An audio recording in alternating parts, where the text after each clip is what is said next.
Good evening. Oh, hi there. How are you? Good evening. I'd like to welcome you all to the councilors' debate that's being hosted by the GSDA in Ward 3. I'm going to talk a little bit, just a couple housekeeping items before we get started. One of the items is name tags. If you want to know who the councilors are, they have the red name tags. And if you want these guys here, if you want to know who the GSDA people are, it's the blue name tags. So if you have any concerns or questions, come see us. If you have questions regarding politics, talk to those guys. Other item is cell phones. Can you make sure you have all your cell phones off, please? And the last item is we are recording the debates. So there are a couple cameras in the room recording. We ask that you not bump them or just be talking about them, especially if you're near the cameras, don't be chatting, because your whole conversation will be on YouTube. So, excellent. Anyway, so along with the board members of GSA, we've worked pretty diligently to put these together. It's been a tremendous amount of work. I believe it's the first time it's ever been done, especially since the amalgamation. We're hosting council debates, and one organization is doing all 12 wards. And I understand why. It's been a lot of effort to do it, which is great. And we've had some excellent turnout. We're glad you're all here. Part of the reason we're doing that is we wanted to put some focus on the councilors. Generally, the emphasis has been on the mayor, and the forums or the abilities for you guys to see what the councilors are all about really has been dependent on signs and then door to door.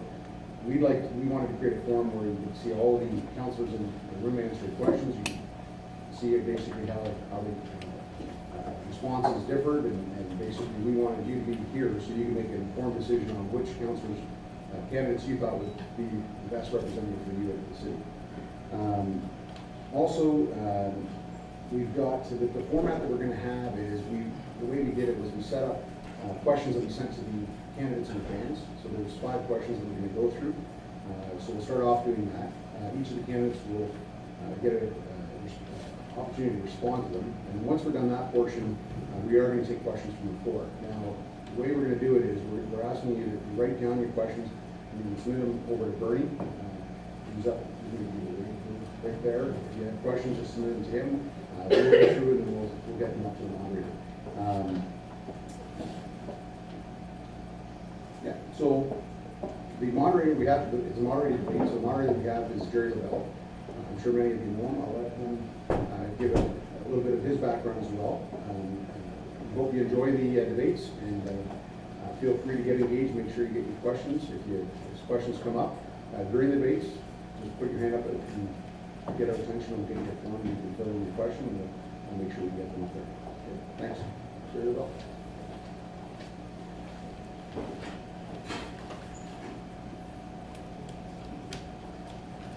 Good evening and welcome. This will be fun. This is the first of 9 that I'm doing. So I'm doing 6 of the councilors one and 3 mayoral debates as well. So it's going to be an interesting few weeks. Gosh, it feels like I'm in church here. Nobody else is confused. What is this? The debate is quite simple. We're going to follow a series of questions. They were sent questions ahead of time. We're going to ask them to answer, to talk. I'm also going to give you guys a chance to debate that as well. Nobody took advantage of that last night, so I'm hoping it'll be taken advantage of. This is their time, your chance to shine here and show people how you can represent them as well. So I think that's very important as part of the whole process. The other thing too is that I'm the law. Okay, so if I say stop it, you stop it, otherwise I won't let you speak for the rest of the night, and I have done that before. So it's very important we follow the rules.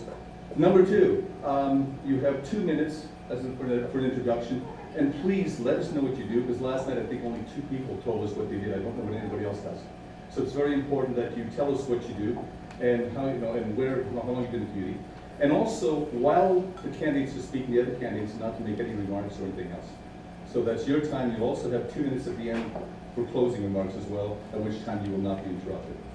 So with that, did we pick how we went? Yeah. And who goes first? Who's first? Jerry? Hey Jerry, what's up? Ça va, Good. très bien.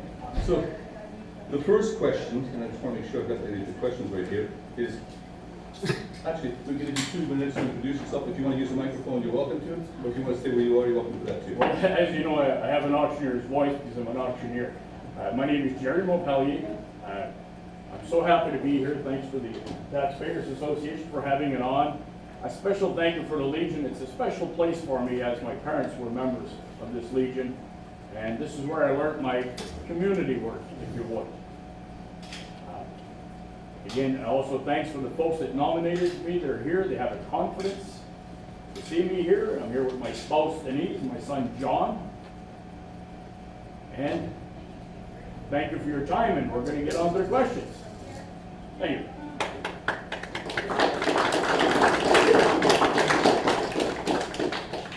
Thank you very much. Next person is Jesse Godet. Jesse? Will you use the microphone? So I'm Jesse Godet. I'm presenting myself to run for council. For 4 years now, we've seen some serious gridlock at City Council. Councilors can't get along. There's no cohesion to their plans. That's why I decided to run. I think we can do much better at City Council. I want to bring change to City Council. Indeed, that's been my theme this entire campaign, to bring fresh, new ideas to City Council. And basically, I think I have the experience. I've worked on, provincial and federal politics, behind the scenes on several campaigns. I also have a Bachelor's of Arts from Athabasca with a major in political science, so I know how politics works, how government works. I've taken several courses on municipal politics. And basically, I think that, it's unacceptable that some of the outlying areas, including Ward 3, have been neglected by City Council. Going door to door, that has been one of the main themes that I've been hearing. And I think that really needs to change. We can do better, and hopefully with your support, we can do better. Thank you very much.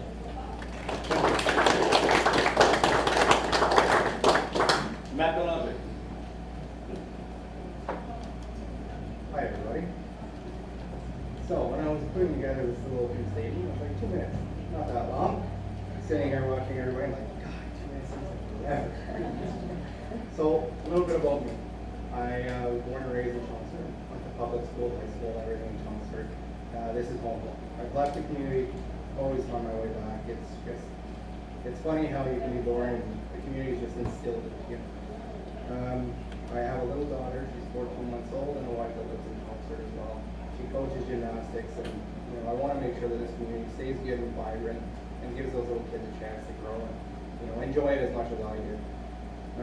I currently live here in Chelmsford on Shirley Street behind the beer store. I consider my roots planted here. I want to stay in this community forever, and that's really why my intentions are to run and hopefully make it better so that I can live here forever and I can be proud to live here forever. A little bit about me growing up. Never played any sports, never did any of that sort of stuff. My dad always had me behind the backhoe or, digging with the round spade shovel. So I never got the opportunity to play sports, stuff like that, but I was born with, that hardworking backbone, and you gotta work for what you get, and you gotta be proud of it.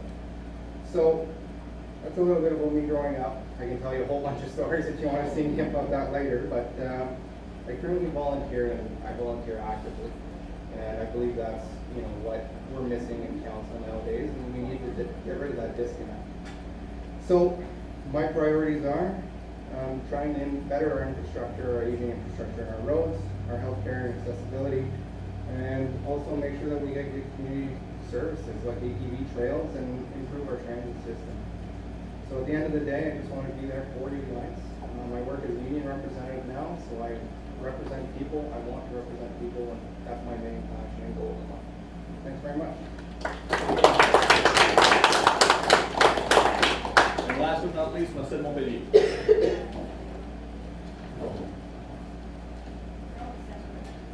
Good evening and bonsoir tout le monde. My name is Marcel Montpellier. I'm a lifelong resident of this community. I'm married to Colette Bradley, and I have a daughter, Anne, who graduated from the Laurentier School of Medicine and is now a physician. I'm very pleased to be here this evening and to meet with you and answer your questions, as well as those previously provided to the candidate for this evening's debate. I would like to first of all thank the Greater Sudbury Taxpayer Association for providing this forum for the candidate during this important municipal election.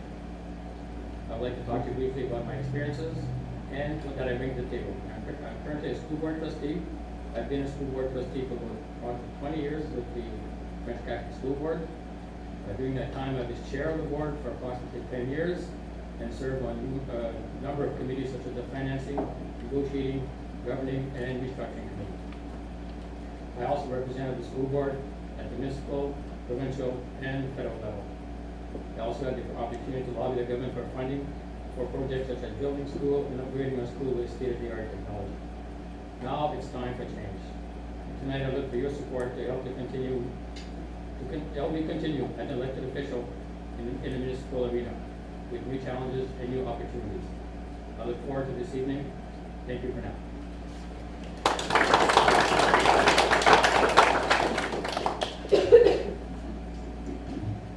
Thank you very much.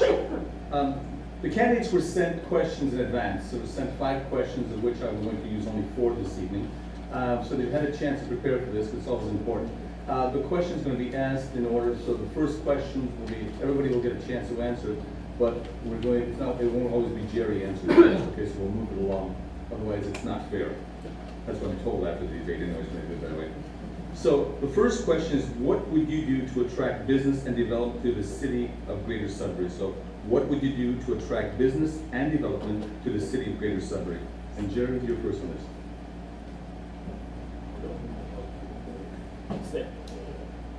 I successfully own and operate a business here in Chelmsford. We're appraisers, auctioneers, marine surveyors, and that's what we do. And like I say, I understand the day-to-day operations of running certain businesses. Like I say, we have 5 divisions, so it's always a constant thing. The city of Sudbury, I hate to say this, but they just not to be seen on our same page for now to attracting new businesses and so forth.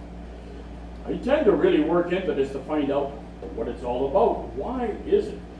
Today, again, not to sound on the negative side, I spent 2 hours with bylaw officers, and it just, I just don't get it. It seems like it's not there to attract our new businesses.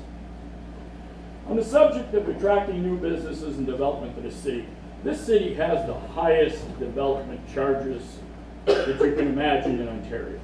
Right now, there's a whole lot of companies operating out of North Bay that find it less money to commute and to house their workers instead of actually setting up shop here. There's just something not right with that. These people should be here. It would increase our tax base.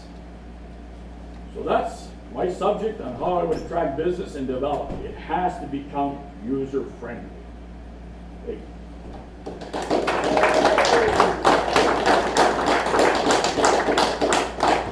Jesse. So basically, business investment, the city of Sudbury has been behind on business investment for quite a few years. I'm glad that Mr. Montagnier here brought up business development charges. They are the highest in the province. They've grown 505% since 2008. They now stand at about $15,000, and that's before you even get a shovel in the ground. To get a permit, it costs you nearly $15,000. Mr. Montagnier here talks about development charges. He doesn't have a plan for development charges. I do. I'm going to initiate and continue and maintain the freezes in place by City Council for 2 years. So keep those charges at 2 years. I'm also going to cut development charges by 15%. That's going to average about $2,200 for businesses. If you want to get a permit, it's going to cost you $2,200 less. And I also, want to grow local businesses. So any business that wants to grow, whether it be adding employees, a larger shop, anything like that. I also want to look at lowering taxes for 1 year for any local businesses that have at least 50% locally owned to encourage those local businesses to grow, because that's where our economy is going. We need that business development. If we don't have that business development, they're going elsewhere, they're going to North Bay, they're going to Timmins. Those places, North Bay has half the rate for development charges we do. Sault Ste. Marie and Timmins don't even have development charges. How can we compete with that if we don't take action immediately? Thank you very much.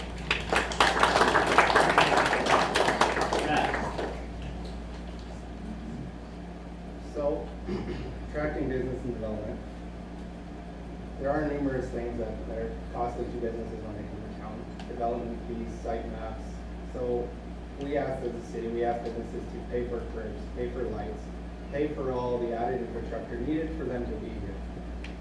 That's above the development plan. So I'm looking at it. Let's evaluate the official plan that the city has to offer. Let's compare it with other cities. Let's see how we are doing competitively, and let's try and match it. I don't believe we can eliminate it because then we're just going to impose more stress on the taxpayers. So, you know, definitely we can look at the development plan, looking at the site maps, all the added costs that the city imposed on new businesses. Wouldn't be opposed to looking at a freeze on development fees or site plans. But then again, you know, we do need to make it realistic, and we do need to attract business, but we also need to make sure that it's not imposing any liabilities on all of us, the taxpayers, right? So again, we just need to compare, do some comparisons. Look at why North Bay is successful versus us. Look at why the Sioux is successful versus us. I think it's haste to run in and say that we're going to do all sorts of things when we don't really know why they're doing better than us. Is it because development fees are too high? I'm not so sure. So we just need to make it more inviting for businesses, you know, and we need to reach out and ask businesses why they're not coming to Sudbury. It's not just this council that can sit down and say, we need to do all this stuff to get businesses here. If we don't know why they're not coming, we can do all sorts of things, but we need to know why they're not coming. So there's an example, there's lots of businesses like Jesse spoke about that have to pay thousands of dollars before getting a permit. So we need to reevaluate that. You know, is it because our aging infrastructure is crashing, or is it we just try and impose it on the businesses? But we need to make sure that it is fair for them to come here. And we can't run, and I can't promise you that I'm going to do a million changes because I am only one vote around the table. But what I can say is, Thank you.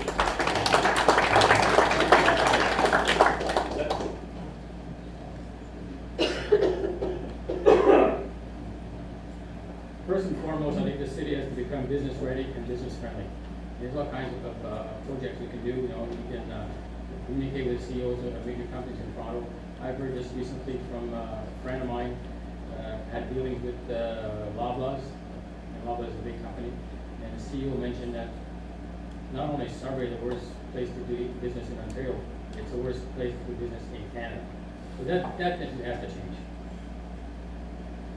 I think what we could do is offer incentive in the form of tax break to attract new business.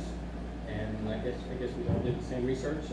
North Bay have a program in place that give tax break, and their program has been very, very successful. We've attracted a lot of new business in the Sudbury for some reason or other, and this includes. We also have to reduce bureaucracy associated with property development and building permits process for new business seeking to establish in Sudbury. I think everyone's already stated the fees are astronomical for individual and for businesses. So you have a choice to make. You know, most of us will make the choice of probably going to a city where there's better incentive and easy to do business with. What Sudbury can do and should do is take advantage of 4-lane of Highway 69. So first of all, we have to make sure the project is completed. That will definitely attract. We're 3 hours away from Toronto, and there's no reason why people business from Toronto don't come up here, and it's a lot cheaper to do business in Sudbury. We create employment, even if we give a tax break. You know, the money generated from employment that the business will create will definitely help the tax base.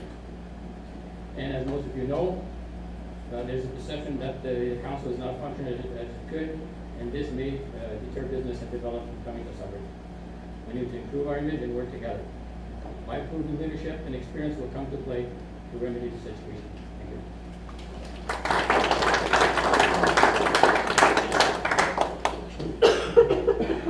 This is where we give a chance for the candidates to rebut what the other people have said. So I'm going to give you a chance. And who wants to go first? Does anyone want to go at all? Go ahead. All right. Some of my fellow candidates here, you know, they all talk about business development charges. You know, they all want to evaluate business development charges, but none of them really have a plan here. I mean, I'm willing to cut 15% development charges. Something has to be done. You know, Mr. Melange here mentioned that, you know, he's interested in looking at a tax freeze. What he doesn't know is there's already a tax freeze by City Council. I'm just maintaining that 2-year freeze and cutting fees by 15%. That's my plan. I think it's an excellent plan. I think it's going to really get some business development, and it's going to make companies want to invest here in Sudbury. Because right now, like I said, Timmins and Sault Ste. Marie don't even have development charges. How can we compete with something like that? Just examining them for another 4 years isn't going to get us results. I'm here and I'm going to get you results. Thank you very much. Mr. President, I've heard over the years that you don't make promises before you're elected, so I'm not going to pronounce myself on a certain freeze or a certain tax cut without knowing the details of the budget, which I don't know if you had a chance to do it, but I know the budget is quite extensive. It would take a month to look at the line by line of the budget of the various subways. The problem is that I would give 15% and the other thing right now, I'm not in a position to do so. So I'm just not making promises. I'm going to work hard, and I'm just basically outlining the strategy that I would take to revenue costs.